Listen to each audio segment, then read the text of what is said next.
Nah, yang hilang dari peradaban modern adalah Allah itu tidak begitu hadir di hati kita. Saya sering cerita di mana-mana, teks hadis itu sebenarnya berbunyi gini, ini hadis sahih. Mangka na yu'minu billahi wal yaumil akhir fal yukrim jarohu. Ada yang fal yukrim jarohu doifahu, ada yang fal yakul khairan aw yasmut. Siapa yang iman dengan Allah dan Rasul maka harus memuliakan tetangganya, memuliakan tamunya. Dulu itu ada seorang ulama dipanggil anak muda, dibully terus sekarang.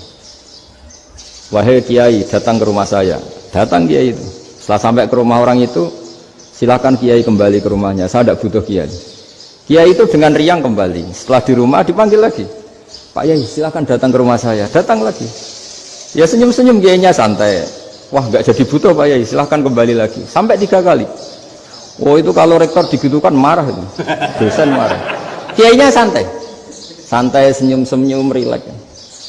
Ketika ditanya, kenapa Pak Yai tidak tersinggung? Jawabannya unik.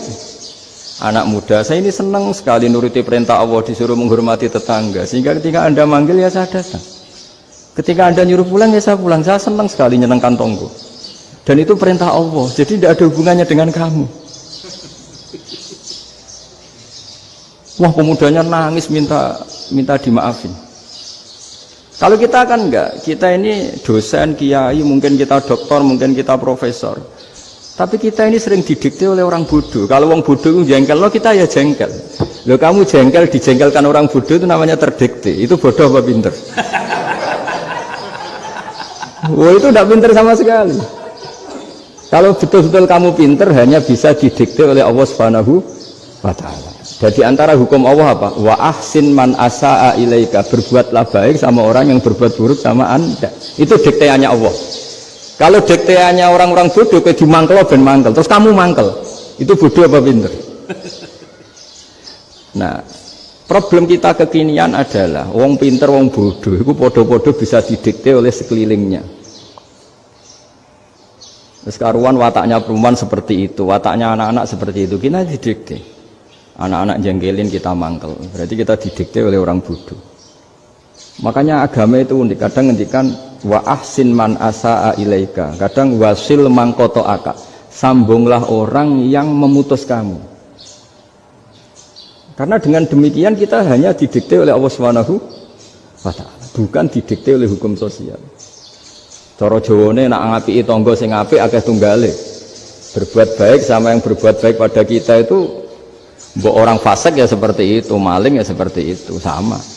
Tapi kalau berbuat baik sama orang yang berbuat jelek sama kamu itu baru luar biasa. Dan memang teksnya hadis wa ahsin man asa'a ilaika, berbuat baiklah sama orang berbuat buruk sama kamu. Jadi nggak boleh orang didikte. Makanya ngaji di sini diantaranya saya akan cerita dalam sebuah hadis sahih, dalam hadis hasan yang diriwayatkan Imam Tirmizi, ada kalimat dari Rasulullah SAW. Dawe Nabi, la takunu imma'atan taquluna in ahsanan nasu ahsanna wa in zalamu zalamna walakin watti'u anfusakum in ahsanan nasu an tuhsinu wa in asa'u alla tazlimu. Kamu jangan jadi orang yang mudah diombang-ambingkan oleh orang sekeliling kamu, yaitu kamu mengatakan jika orang baik ke saya akan baik, jika orang buruk ke saya juga akan membalas buruk. Itu namanya Anda didikte.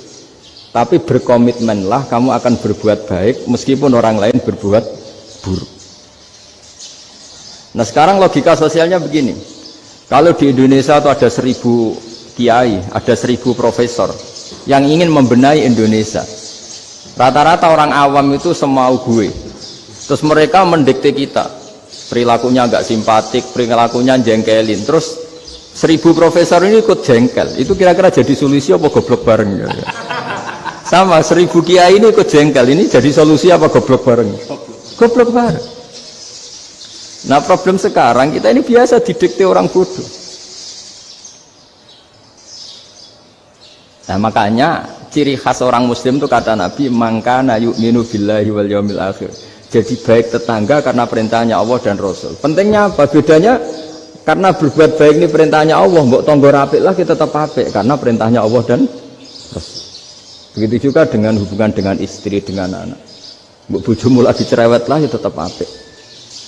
Karena dengan cara itu kita hanya tunduk kepada Allah dan Rasul. Tapi kalau kamu, istri saya kalau baik ya saya baik, kalau enggak ya enggak. Berarti Anda didikte oleh perilakunya dia. Itu latihan, ya kalau dalam bahasa pondok, latihan jadi wali itu yang paling berat. Nabi itu kalau sama orang munafik itu sabarnya Masya Allah. Padahal Nabi perso kalau orang itu orang munafik. Karena dengan cara seperti itu, bahwa kebaikan Nabi pada seseorang itu atas perintahnya Allah dan Rasul, bukan atas nama servis. Kalau Nabi hanya baik kepada Abu Bakar, itu mungkin orang bilang, wis adune wong Abu Bakar baik sama Nabi. Tapi kalau Nabi baik sama orang munafik, Abdullah bin Ubay bin Salul, itu kalau nggak perintahnya Allah dan Rasul itu nggak bisa. Nah ini cobalah berlatih seperti itu sehingga kita tidak mudah didikte. Ya saya ulang lagi, nggak mudah apa? Didikte. Maka di antara kebaikan Allah dan Rasul adalah bahkan orang dolim saja diberi jatah rahmat. Makanya tadi seperti mukadimah yang dibaca Pak Haris tadi, agama ini rahmatan lil alamin. Orang yang dolim saja dapat jatah apa? Rahmat, apalagi yang soleh. Nah kemudian yang perlu dicatat, kenapa kita menjadi enjoy dengan Islam? Islam itu adalah agama yang tidak didikte oleh materi. Jadi kalau Anda ingin makan enak, mungkin kalau pikiran kebanyakan orang, anak-anak muda yang milenial, yang gaul, ingin makan enak ya makan yang disukai. Misalnya sate atau bakso Malang atau apalah. Kalau orang-orang yang jadi wali gak gitu cara berpikir. Ini yang masih orisinil. Ditanya, ini dunia baru kesulitan makanan, baru resesi. Cara makan enak gimana? Jawabannya lucu. Ya gampang, idamuhu alju. Idam itu lauk. Kalau kamu ingin makan lauknya paling enak apa? Alju. Kamu harus lapar banget. Sampai kalau puasa itu melihat tempe itu wah luar biasa. Tapi kalau kamu nggak puasa, air putih itu nggak menantang. Tapi kalau puasa, tempe air putih itu menarik dan Anda tetap lahap. Apa? Karena lauk terbaik adalah alju, yaitu lapar. Nah tapi kita ini enggak. Kita ini kayak orang bodoh. Kayak orang bodoh tadi, profesornya makan nyaman ya kalau sesuai selera. Nah itu kan sama dengan anak-anak ABG. Anak ABG itu makan lahap ya kalau yang disukai. Lalu bedanya apa ABG sama profesor? Kalau cara berpikir masih sama kan itu. Kiainya juga gitu. Kiai makan enak kalau yang disukai, kalau enggak ada. Lalu bedanya apa kiai sama orang awam? Orang awam juga gitu, makan lahap ya kalau yang disukai. Nah ternyata perilaku kita ini yang pintar sama yang bodoh sama mas. Kalau kamu ingin berkasta lebih baik, itu cara makan enak itu apa? Idamuhu al-jur. Lauk terbaik adalah karena kita sangat lapar. Makanya masyhur dalam cerita-cerita tarikh sirah nabawiyah. Nabi diberi hadiah, beberapa hadiah. Di antaranya ada yang diterima, ada yang enggak. Termasuk yang dikembalikan itu dokter. Ada seorang raja memberi hadiah Nabi dokter Tobit. Itu sama Nabi dikembalikan karena dokter ini sudah lama kumpul Nabi itu gak pernah sakit. Akhirnya dokter ini putus asa, ini gak perlu diobatin. Ketika ditanya kenapa ya Rasulullah engkau gak pernah sakit, karena kita ini kaum, kita ini komunitas masyarakat yang tidak akan makan kecuali lapar, dan kalau sudah makan berhenti sebelum kenyang. Jadi sederhana sekali pengobatan zaman itu. Sebagian besar penyakit itu pasti disebabkan kita ceroboh dalam hal makan. Sudah ngerti kalau durian masalah, kalau makan durian ini enggak kehitung gitu. Apalagi kalau gratisan itu tambah banyak gitu. Pola tidur juga gitu kata Nabi, dan kita tidak tidur kalau tidak sangat ngantuk. Nah, itu namanya orang-orang soleh yang sudah tidak didikte materi.